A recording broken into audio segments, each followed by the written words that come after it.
Well, this was the culmination of the Let There Be Light series and our historic groundbreaking offering and our commitment Saturday and Sunday services. And wow, you could just feel the excitement of the congregation and just sense those wholehearted commitments. And I can just say, what an honor, what a joy to behold. We were talking about these two different points. First, Jesus wants us to exchange our treasure for an even greater treasure.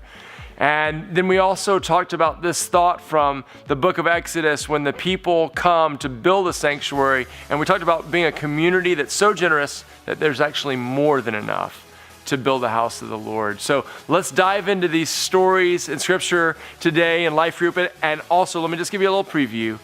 On December 1st and 2nd, we're going to have a reveal to share with you how much has been committed for the Light Project. God bless you and have a great night.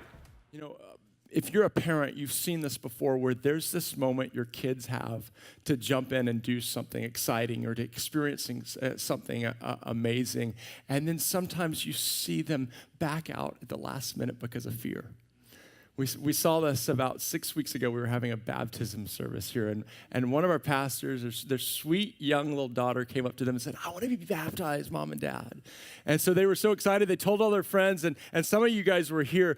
All these little girls gathered around the front to cheer on their little friend as she got baptized. And so she comes out, actually it was in this service.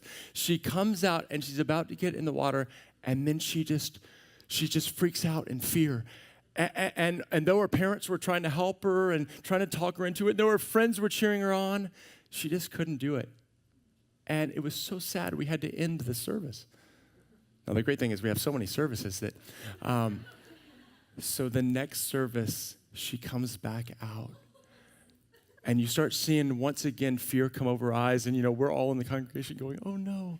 And I love what her dad did. It was the most beautiful picture of the Father's heart. He wraps one arm around her back, then swoops her up with the other arm and is holding her. And then she goes, she wraps her arms around his neck, and then he just plunges himself into the water, lifts her out, and her eyes are just like this. And then she's so excited. Can I just tell you that that's God's heart for you?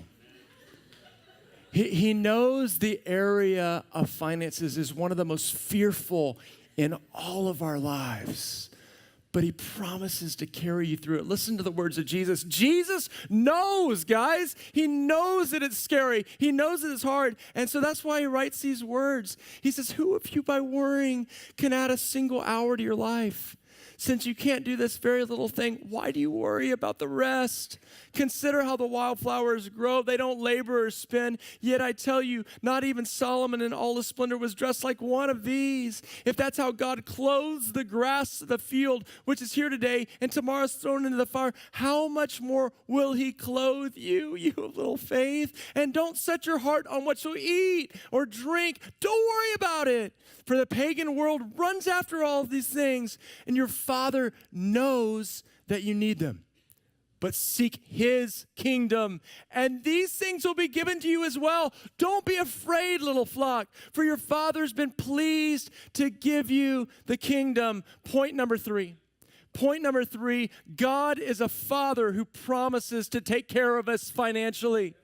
And I love that Jesus just addresses it head on because he knows we're worried and he knows it's hard. And he says, "No, but you got to understand, you're just a little flock."